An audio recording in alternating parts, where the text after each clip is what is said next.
你喜欢哪个？我警察在说。你喜欢哪个？告诉妈妈。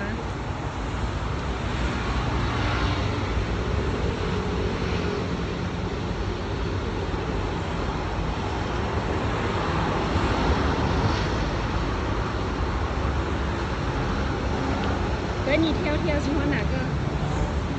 我等开车。还会做这个吗？可以。警察会做吗？不会。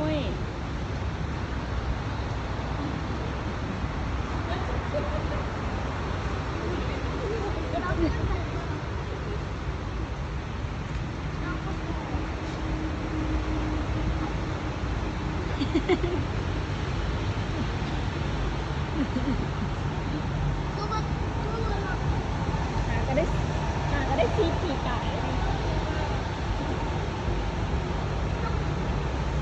ทางปันผู้ใหญ่你想做这个吗？